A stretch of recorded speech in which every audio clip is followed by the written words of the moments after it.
year was one of the first things I heard about from Jim Shunke, was that our water meters are starting to break, and most of them are over 10 years old, 15 years.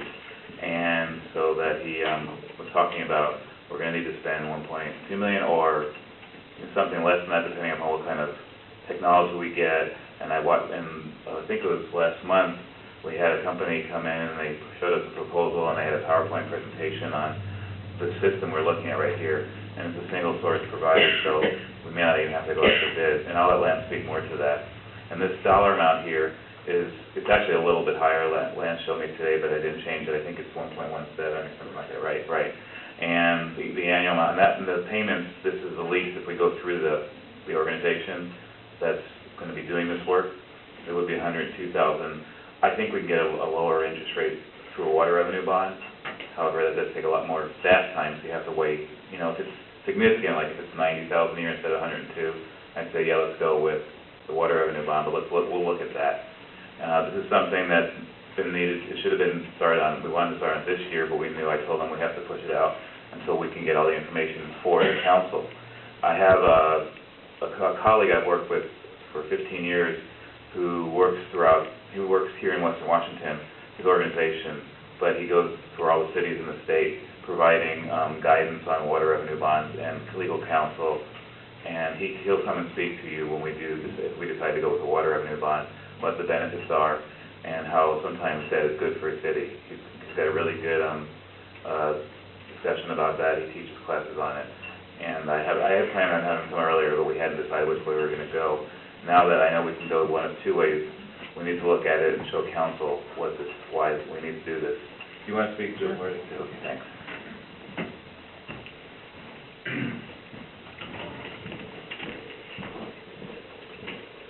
Water replacement, meter replacement is a crucial aspect of running a water utility.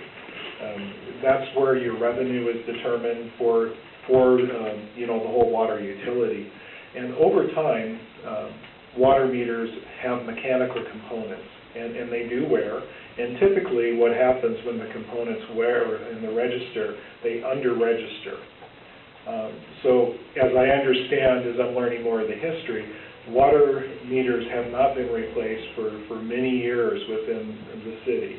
And as such, that there's possibility that there's revenue that could be recaptured that the city should be capturing, but because the meters haven't been replaced, that's a revenue loss.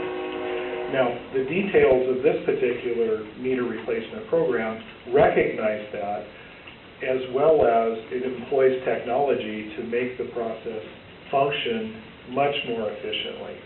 This would be a radio read type of system that requires an antenna, and then on the meter head register, there's a pickup wire that can talk between the radio and then the utility billing clerk in that front office function.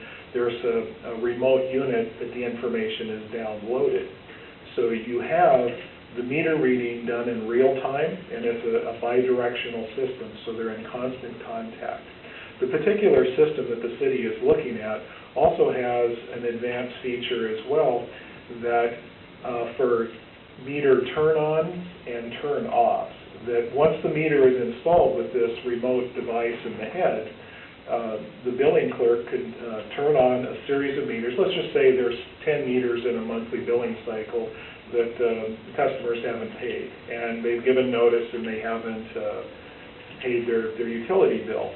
Well, one person could go automatically from their desk and just make that shut off. Now, of course, you have to do the advanced notification and make sure that all the customers have been notified.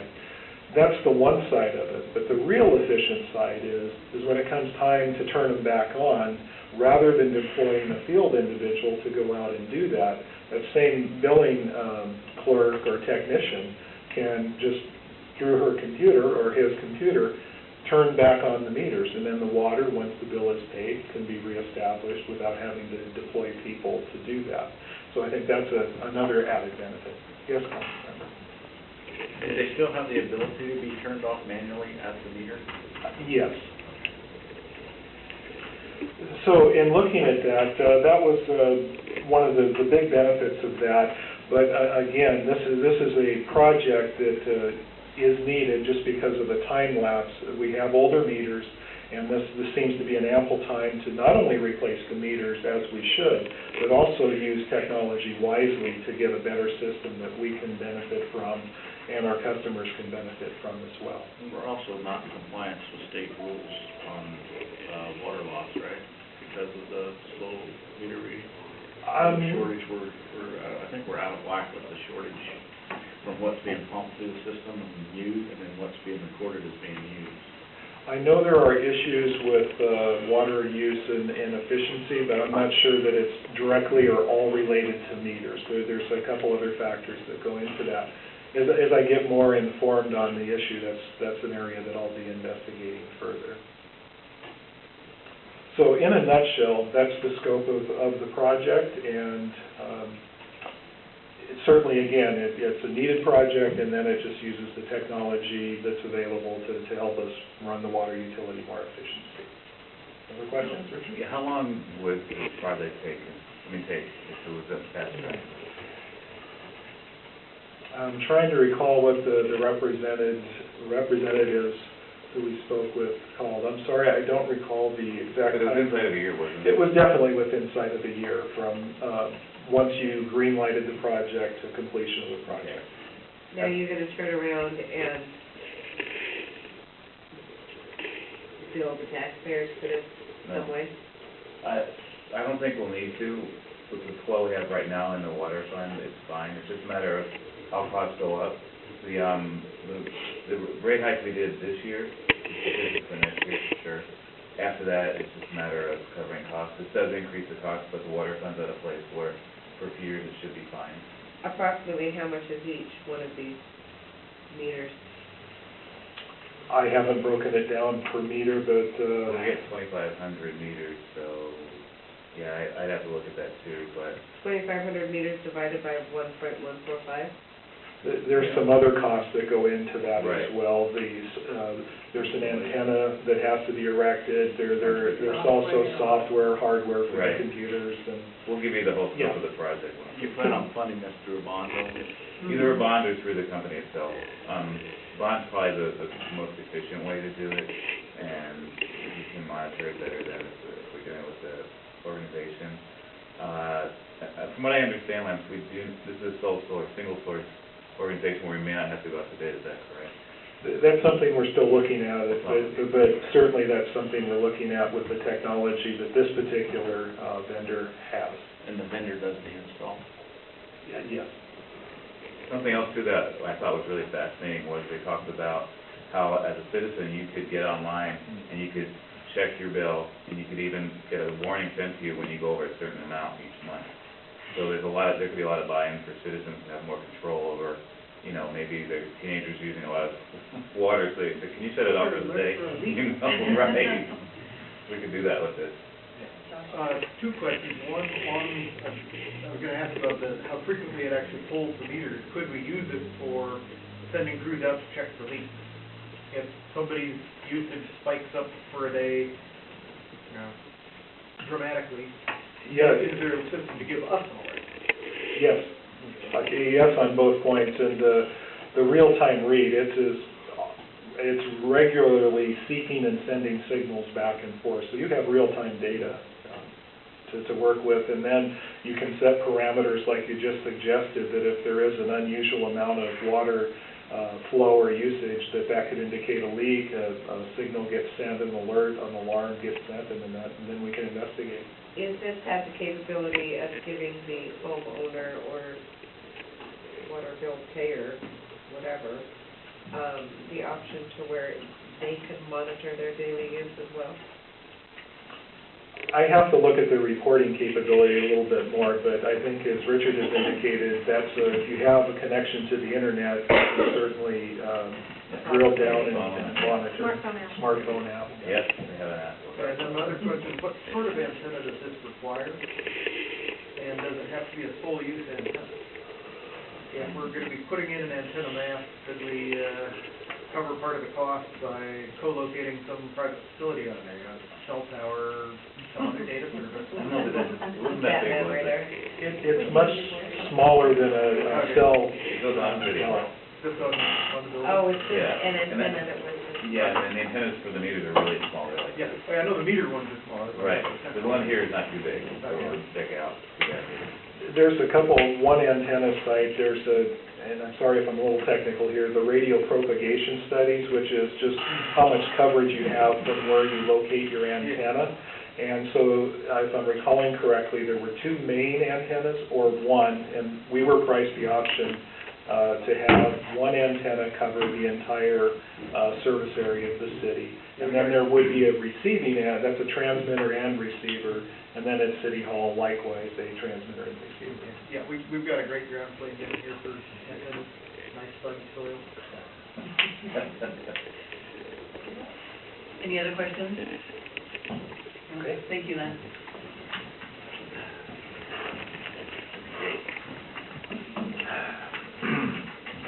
Okay, next is the sewer rate increase. We received, actually, the email was received back in June. Lance happened to discover it, going through his emails, since he's been here, and found this email that says, you're getting a rate hike in 2015. So it was a good thing you got that. So, and this is the exact amount you're looking at.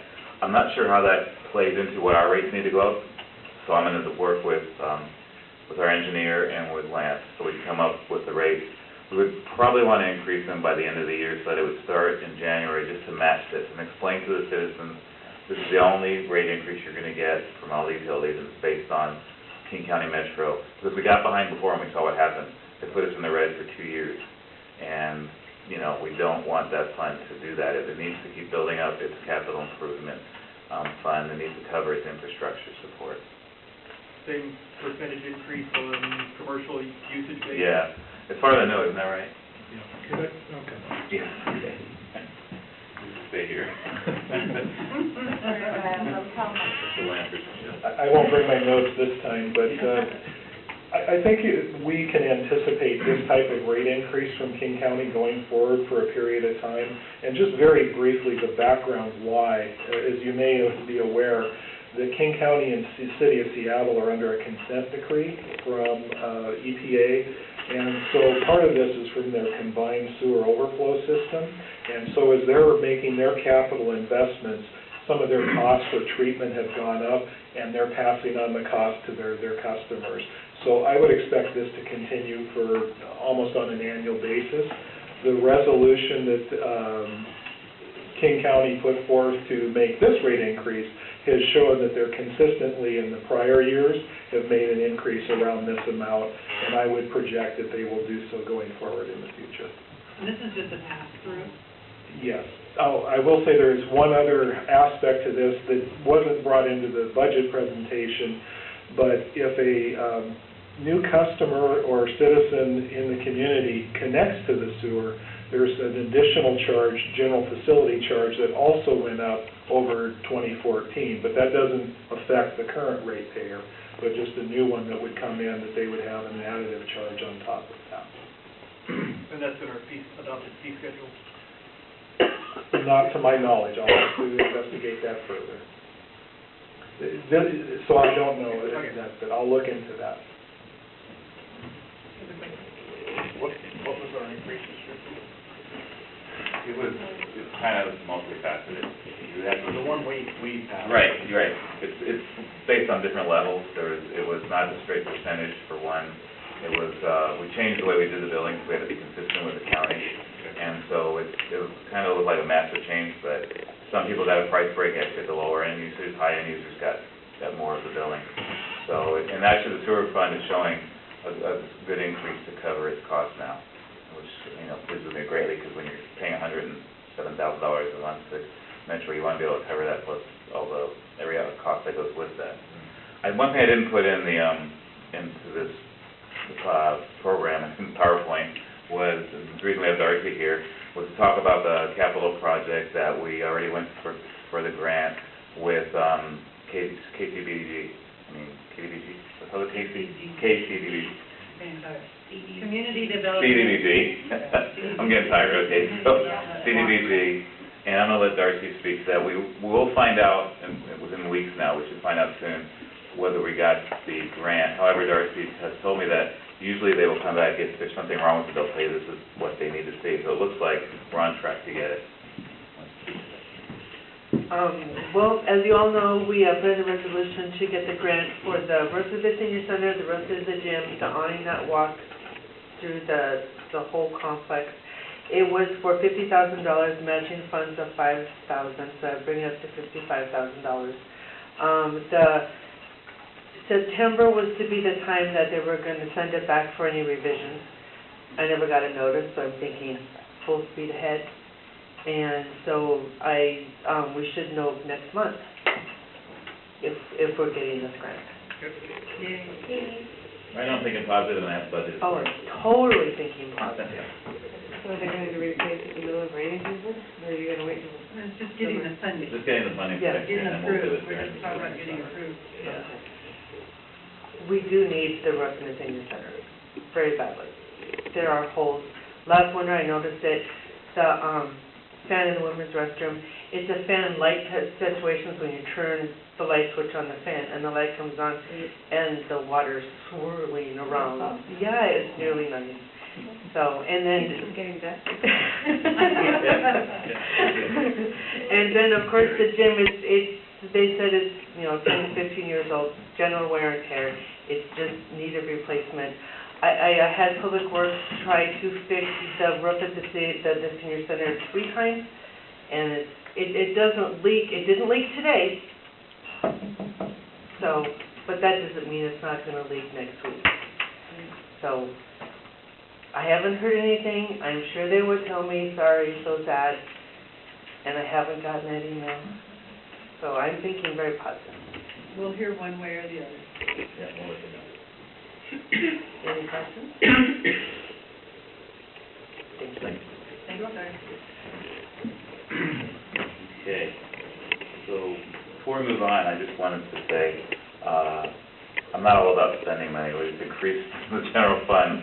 So by the end of this year, it's going to be close to $2 million in the general fund. Now, some of that's the one-time transfer, but when I first came to the city, the numbers in the budget were the general fund was going to close last year at $400,000. So it's a lot better than that. And these things that cost money need to be done. I mean, it's just part of doing business as a city.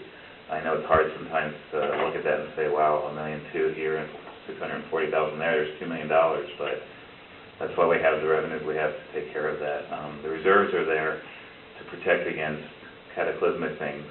So is our debt. We have debt. We have no debt in the general fund, and our cap is $8.2 million from what I understand. So we haven't used it. That's good, but we have it there in case we need to, and you can get really good rates on that too. And the general fund debt is unvoted, as is the water and the utilities revenue stream. The next thing is capital equipment purchases. Also, we have spent quite a bit this year on, as you know, upgrading technology. We are going to get the sound system. That will be the last step for this year. When you're in the hospital. And we're also getting permitting software for, that's part of B.C.S.'s package that's coming in late this year to start for next year. That's something that Jack's going to be invested in training with staff. But we're done buying computers for a while. I don't see any that we need to buy next year. As a matter of fact, I have about $2,500 in that part of the fund for just whatever, something might come up. We might need a little fixture or maybe a new laptop or something, but otherwise, it looks pretty good. I think we got everything brought up to speed. I like that everybody's using their tablet. We're going to save money on paper. We haven't really got to that stage yet because we want to start on January 1st. So, yeah, Leanne, Ms. Mayor, we're going to have yours working next time. Yeah, it's just the new technology. There's always somebody, right? Well, somebody has to be difficult, really. She's trying to be dramatic because she doesn't have her microphone. No, I'm happy. So, Glenn will probably train you. he likes it. So we have a few capital outlays for next year, and I want to let John Calkin speak to his. He's got a couple on here he wants to talk about, and then he'll also come back and talk about staffing when we get to that point. And also I'll have Lance once again talk about his replacement. Before I let them start talking to you about that, I want to know that we've looked at replacement schedules. We have them in place almost totally. We have the police's replacement schedule.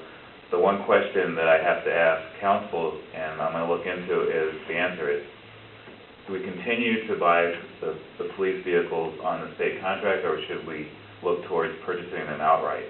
The challenge with purchasing them outright is we wanna build up these reserves that we can replace the cars with. If you got 3 that we're looking at, 150, it's awful hard to do that in 1 year.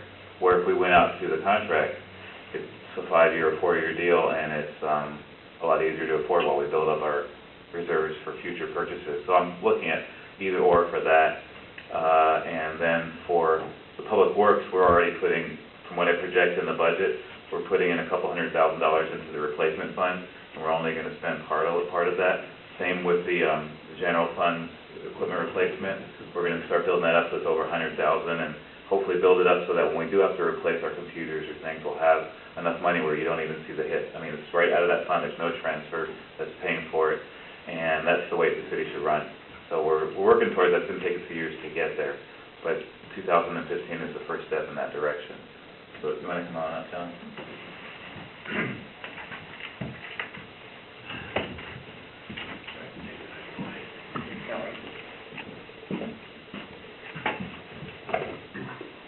Our vehicle replacement schedule, Rich had asked me if we could, instead of replacing, we've been replacing 4 cars each time because they're the same year car, and Councilmember Walker said the same thing about staggering the purchase of cars. So this year we were on track to replace 4, but we're only replacing 2.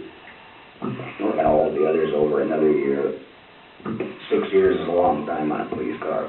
We haven't done that in the past, but I'm gonna try it, and I'm just on a staggering schedule. So, and then that's the other questions on the purchase of the patrol cars. Yes. The 2 that are being replaced all over there,